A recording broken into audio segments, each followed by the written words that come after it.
ನೋಡಿ ಈ ಬಸ್ನವನು ಎಷ್ಟು ಒಂದು ಹೊಗೆಯನ್ನು ಬಿಡ್ತಾ ಇದ್ದಾನೆ, ಎಷ್ಟು ಪೊಲ್ಯೂಷನ್ ಆಗ್ತಾ ಇದೆ ಅಂದರೆ ತೋರಿಸಿ ನೋಡಿ. ಉಸಿರಾಡೋಕ್ಕಾಗ್ತಾ ಇಲ್ಲ, ಅಷ್ಟು ಸ್ಮೋಕ್ ಬರ್ತಾ ಇದೆ ಈ ಗಾಡಿನಲ್ಲಿ. ಬಸ್ಸಲ್ಲಿ A57F2011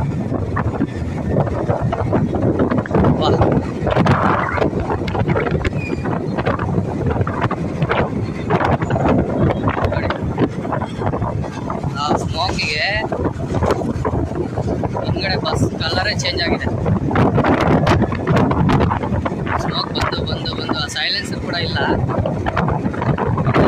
ಬಸ್ ಅಂಡರ್ ಕೆಳಗಡೆ ಗ್ರೌಂಡ್ ಲೆವೆಲಲ್ಲಿ ಸ್ಮೋಕ್ ಬರ್ತಾ ಇದೆ.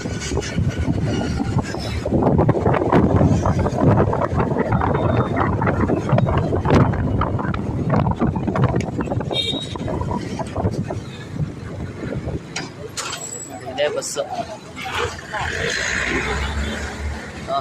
ಪುಣ್ಯಾತ್ಮ. ಈ ಥರ ಆದರೆ ನಮಗೆ ಎಮಿಷನ್ ಟೆಸ್ಟ್ ಮಾಡಿಲ್ಲ ಅಂದರೆ 10,000ವರೆಗೂ ಫೈನ್ ಹಾಕ್ತಾನೆ. ಅದನ್ನು ನಿಮಗೆ ತೋರಿಸ್ತೀನಿ. ಈ 10,000ವರೆಗೂ ಫೈನ್ ಕಟ್ಟಿಸ್ಕೊಳ್ಳೋ ಈ ಪೊಲೀಸ್ನವರು, ಗೌರ್ಮೆಂಟ್ ಸರ್ಕಾರ ಈ ಥರ ಬಸ್ನವರು BMTC ಬಸ್ ಹಳೆ ಬಸ್ಗಳನ್ನ ಬಿಟ್ಟು ಇಡೀ ಪೊಲ್ಯೂಟ್ ಮಾಡ್ತಾ ಇದ್ದಾರಲ್ಲ, ಇವ್ರನ್ನ ಯಾರು ಕೇಳೋರಿಲ್ವಾ ಅಂತ.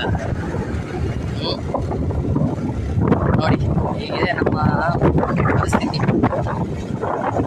ಪೊಲೀಸ್ನವರು ಕಾಯ್ಕೊಂಡು ನಿಂತಿರ್ತಾರೆ, ಏನಾದ್ರು ಸಿಕ್ಕುತ್ತೇನೋ ದೋಚ್ಕೊಳ್ಳೋಕ್ಕೆ ಅಂತ. ಫೈನ್ ಕಟ್ಟಾರೋ ಅದನ್ನು ದೋಚ್ಕೊಳ್ತಾರೋ ಅದು ಅವ್ರ ಮನೆಗೆ ಬಿಟ್ಟಿದ್ದು.